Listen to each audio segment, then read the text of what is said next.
حاضر اور ناظر یہ دو لفظ ہیں. حاضر کا مطلب ہرگز ہمارے نزدیک یہ نہیں کہ حضور اکرم صلی اللہ علیہ وآلہ وسلم ہر جگہ ہر وقت موجود ہیں. یہ ہمارا نظریہ ہی نہیں ہے. بلکہ حاضر کے بارے میں جو ہمارا نظریہ ہے وہ یہ ہے کہ آپ اس وقت اپنے روضہ اقدس و انور و اطہر میں جلوہ گر ہیں. جب چاہیں، جس وقت چاہیں، جہاں چاہیں، جتنی دیر کے لیے چاہیں آپ جا بھی سکتے ہیں، آ بھی سکتے ہیں. واہ واہ واہ، یہ آپ کے حاضر ہونے کا مطلب ہے. سبحان اللہ. اچھا، ناظر کا مطلب کیا ہے؟ ناظر کا مطلب یہ ہے کہ آپ وہیں پر جلوہ گری فرما کے پوری کائنات کو مثل ہتھیلی کے دیکھ رہے ہیں. یہ ناظر کا مطلب. سبحان اللہ. یہ بالکل میں آسان کر کے آپ کی خدمت میں عرض کر رہا ہوں.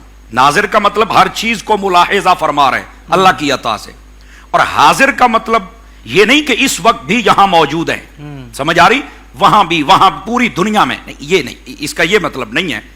جسمانی کے ساتھ، ہاں روحانی طور پر یہ آگے چل کے جب بات کھلے گی تو پھر آپ کو بتائیں گے کہ وہ روحانی طور پر کیسے ہیں. لیکن جب چاہیں، جس پہ چاہیں، جتنا چاہیں، جس وقت چاہیں کرم کر کے آپ جا بھی سکتے ہیں اور وہاں واپس آ بھی سکتے ہیں، بلکہ اگلے کو بھی اپنے پاس بلا سکتے ہیں. یہ حاضر ناظر کی آسان تشریح. تو جو حاضر ناظر پر اعتراض کرتا ہے اسے چاہیے کہ پہلے یہ ہمارے عقیدے کی وضاحت سنے، اس کے بعد اعتراض کرے اگر اس کے پاس کوئی ہو تو. یہ عقیدہ اہل سنت ہے. اب تھوڑا سا آگے چلیے. حضرت شاہ صاحب نے قرآن مجید برہان رشید کی بہت ساری آیات تو یہ بات پڑھی. میں بھی ان کی برکت لے کے تھوڑی سی بات کو اور کھولتا ہوں تاکہ مزید بات کھول جائے. اللہ رب العزت نے نبی پاک صلی اللہ علیہ وسلم کے بارے میں فرمایا کہ وہ وقت کے جب سارے نبی آئیں گے، ان کی امتیں آئیں گی، ان سے جب یہ پوچھا جائے گا کہ آپ نے ان کو پیغام پہنچا دیا، چونکہ وہ جو پہلی امتیں ہوں گی وہ انکار کریں گی ہمارے پاس پیغام نہیں پہنچا. اللہ تعالیٰ انبیاء سے فرمائے گا.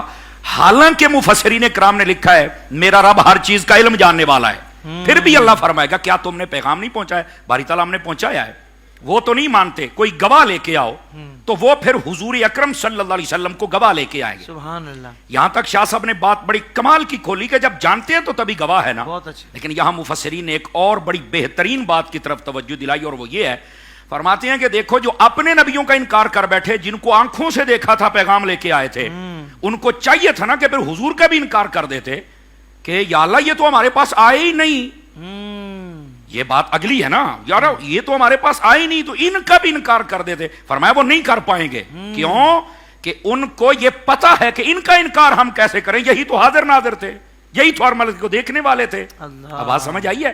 مطلب یہ کہ آقا کریم صلی اللہ علیہ وسلم کا ذکر اقدس اور شان اقدس ان پر بھی ایسے واضح ہے کہ وہ یہ اعتراض قائم ہی نہیں کر سکیں گے کہ گواہ تو وہ تھا جو موقع پر ہو، تو انہوں نے تو یہ دیکھا ہی نہیں ہے. تو پھر مطلب ان قوموں میں بھی، ان امتوں میں بھی یہ نظریہ تھا، عقیدہ تھا کہ ہمارے اوپر بھی جو حاضر و ناظر کے طور پہ ہے وہ محمد عربی صلی اللہ علیہ وسلم، اور وہ انکار نہیں فرمائیں گے. اچھا، دوسری بات، انا ارسلنا کا شاہدہ، شاہد گواہ کو کہتے ہیں. مفسرین نے شاہ صاحب نے بڑی کمال کی بات ارشاد فرمائی. بھائی جسے پتا ہے وہی گواہ بنے گا نا. گواہ کے لیے ضروری ہے کہ وہ موقع کی ساری کاروائی کو جانتے ہوں. اب اس بات کو کئی بندے نہیں سمجھ سکتے، یہ کیسے ہو سکتا ہے آپ مدینے میں اور یہاں کی کاروائی ساری جانتے ہوں؟ تو یہ سراجم منیرہ سے علماء نے اس کا بھی جواب دے دیا. حضور کو سورج کہا گیا تو فرمایا یہ سورج اگر ایک ہے اور ہر جگہ پہ اپنی روشنی پہنچا سکتا ہے تو محبوب پاک جو نبوت کے سورج ہیں وہ وہاں جلوہ گری فرما کے یہاں پر اپنی نگاہ نہیں فرما سکتے.